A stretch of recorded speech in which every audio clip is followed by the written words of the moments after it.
Milagros de San Francisco de Sales. Extraídos del libro San Francisco de Sales, Milagros y Curaciones, de la editorial Didascalos, hecho por el primer monasterio de la Visitación de Santa María de Madrid, con motivo del 4º centenario del nacimiento para el cielo del obispo y príncipe de Ginebra, fundador de la Orden de la Visitación de Santa María, doctor de la caridad y martillo de herejes, San Francisco de Sales. Eran tantos los milagros que le merecieron también el título de taumaturgo. Cuando los comisarios apostólicos, delegados por el Tribunal de Investigación, llegaron a Annecy, la madre, Francisca Magdalena de Chogy, respondió a sus preguntas con la siguiente declaración: el número de milagros que Dios ha obrado por intercesión de nuestro venerable fundador, tanto junto a su tumba como en otros lugares, se eleva a 37 muertos resucitados, 19 sordomudos que han recobrado el uso del oído y de la lengua, 12 leprosos curados de su enfermedad, 20 ciegos que se han visto libres de su ceguera, 34 personas sanadas de enfermedades incurables de la vista, 102 paralíticos perfectamente restablecidos en salud, 14 gotosos que han recuperado su salud, más de 600 personas que se han visto libres de fiebres, en fin, muchos pueblos y villas que se vieron preservados de la peste durante los años 1628, 1629 y 1630, a causa de los votos que hicieron y que vinieron a cumplir a la tumba del siervo de Dios. Comencemos pues a relatar los milagros hechos por el santo durante su vida. Específicamente, en esta primera parte, 2 resurrecciones. Primera resurrección. De un niño antes de recibir el bautismo, en el año 1598. Declaración de Enrique de Vidón, señor de Charmoisy. Es sabido que este hombre de Dios, Francisco de Sales, cuando estaba predicando la Santa Misión en Chablais, notemos aquí que el santo todavía era presbítero, resucitó a un niño que había muerto en el barrio de Sambón. La madre de este niño, que era una hereje obstinada, fue retrasando durante muchos días el mandar que fuera bautizado. Y en este período de tiempo, el niño murió sin bautismo. Ella al instante empezó a prorrumpir en gritos y en llantos, de forma que toda la casa era un alarido.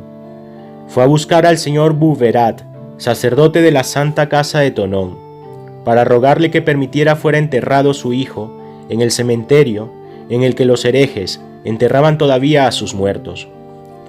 Habiendo encontrado en el camino al hombre de Dios, San Francisco de Sales, se echó a sus pies, bañada en lágrimas, y le dijo: «Hombre de Dios, me haré católica si por medio de sus oraciones vuelve a vivir mi hijo, a fin de que pueda ser bautizado». El servidor de Dios se puso de rodillas, hizo oración por la salvación del niño y de la madre, y Dios resucitó a este niño, que recibió el bautismo y vivió todavía 2 días. La madre, que antes era hereje, y toda su familia se convirtieron, y el milagro se divulgó por muchos lugares, con gran confusión de los herejes. Dice el señor Enrique de Vidón: «Esto yo lo he conocido por la boca del señor Bouverat, que fue testigo ocular del milagro, y también lo he sabido por los habitantes más ancianos de la ciudad de Thonon». Segunda resurrección. De la pequeña Segismunda Armand. Año santo, manuscrito de la Visitación. El 27 de noviembre de 1617, estando dispuesto el santo obispo a salir para ir a predicar a Grenoble, envió a uno de sus criados a casa de Madame Armand, estimada hija espiritual suya, que era de Grenoble, a fin de que le diera sus cartas y sus encargos para llevarlos a su ciudad. encontró a esta señora en un mar de lágrimas, porque su pequeña hija Segismunda había sido encontrada muerta esa mañana. El criado regresó inmediatamente a decírselo al señor obispo, que había salido ya para montar a caballo. El gran maestro del amor de Dios volvió lo más rápido posible a su casa y subió a su oratorio, haciendo el voto, nótese bien, haciendo el voto de que esta pequeña llevaría un año un hábito blanco de la Santísima Virgen. E inmediatamente volvió a enviar al mismo criado a decirle a Madame Armand que tuviera confianza en la Madre de Dios. Este criado ha declarado que se quedó totalmente pasmado de admiración al entrar en casa de Madame Armand, pues encontró a su pequeña muerta, resucitada. Y ésta decía a su madre que el santo obispo de Ginebra había ido a darle su bendición y que ya estaba curada. Y en efecto, había dado señales de vida en el momento en que el santo obispo se había puesto de rodillas y levantó las manos al cielo.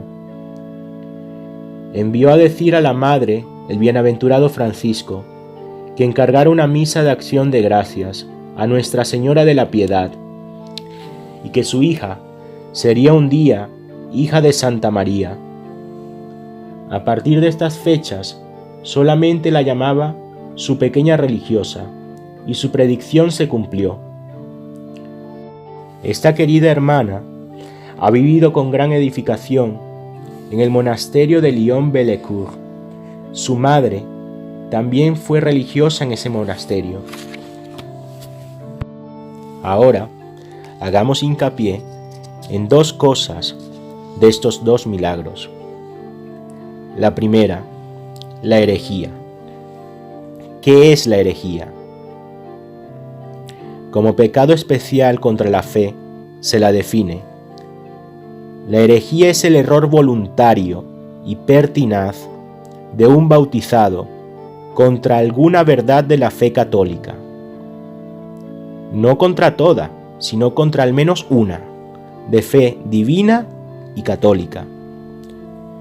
Dice el Código de Derecho Canónico: si alguien, después de haber recibido el bautismo, conservando el nombre de cristiano, niega pertinazmente alguna de las verdades que han de ser creídas con fe divina y católica, o la pone en duda, es hereje.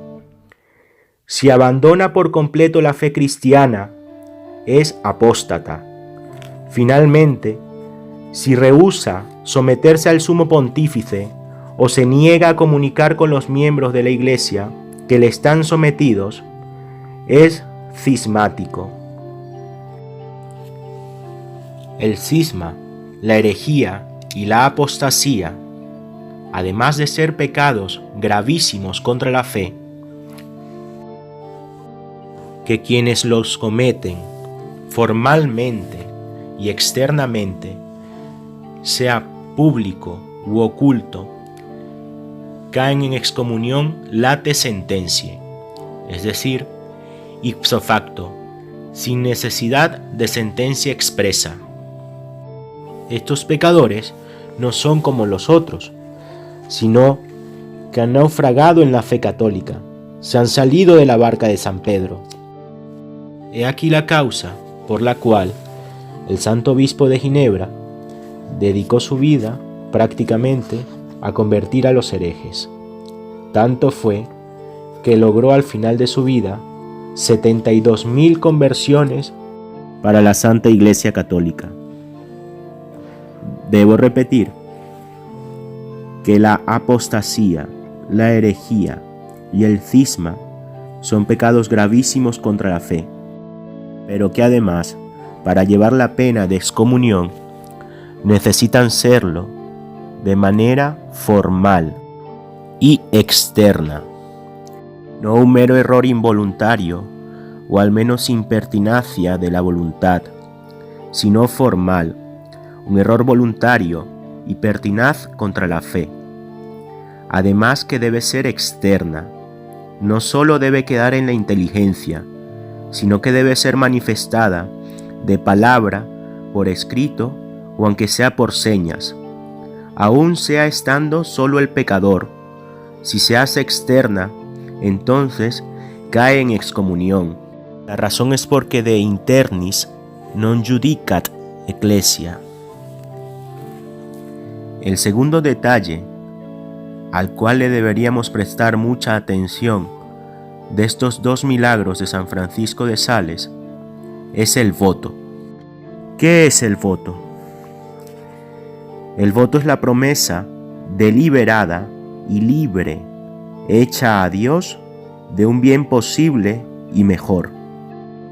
Es una promesa, no un simple propósito o determinación, sino una verdadera voluntad de obligarse a hacer u omitir algo. Es deliberada, es decir, necesita plena advertencia y pleno consentimiento. Es libre, no con miedo grave o injusto. Es hecha a Dios, aunque sea a través de la Virgen o de cualquier santo.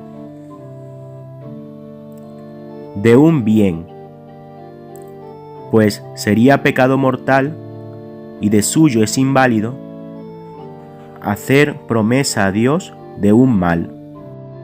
El bien debe ser físicamente y moralmente posible, y mejor que su contrario u omisión. Por ejemplo, sería inválido el voto de no entrar en religión, porque es mejor el estado de religioso que el seglar. De aquí podemos ver por qué Dios resucitó a la niña después de que San Francisco de Sales hiciera el voto. La razón es porque el voto es un acto de la virtud de la religión, virtud muy agradable para Dios. La Sagrada Escritura recomienda expresamente los votos. Así, por ejemplo, en el Salmo 75, versículo 12, dice: Haced votos a Yahvé, vuestro Dios, y cumplidlos.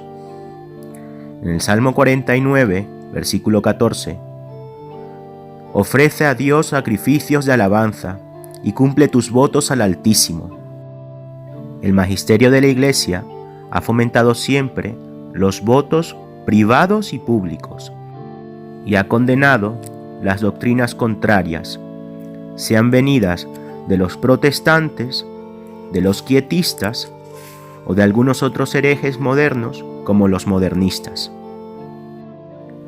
El doctor angélico Santo Tomás de Aquino, en su Secunda Secunde, cuestión 88, artículo 6, dice: hay tres razones por las que parece más meritorio y laudable el hacer las cosas con voto que sin él. La primera es que hacer el voto, como sabemos, es acto de latría, que es la principal virtud entre las morales. Cuanto más noble es la virtud, mayor es la bondad y el mérito del acto. Así pues, cuando un acto de virtud inferior esté imperado por una virtud superior, asciende en bondad y mérito. A esta primera razón podemos concluir que el voto, es decir, la promesa hecha a Dios, eleva a acto de latría cualquier bien como un sacrificio agradable a Dios. Por eso, dice San Agustín en su libro De Virginitate, a la virginidad no se la honra en cuanto tal, sino por su consagración a Dios. La fomenta y conserva la continencia religiosa. La segunda razón que expone Santo Tomás es que aquel que hace un voto a Dios y lo cumple se somete en mayor grado a Dios que el que solo lo cumple, porque su sometimiento es no solo en cuanto al acto, sino también en cuanto a la potencia, ya que queda sin poder hacer otra cosa. La tercera es porque por el voto, la voluntad se afianza inmutablemente en el bien. He aquí las razones por las cuales San Francisco de Sales, que sabía esto, hizo el voto y logró la resurrección de la niña.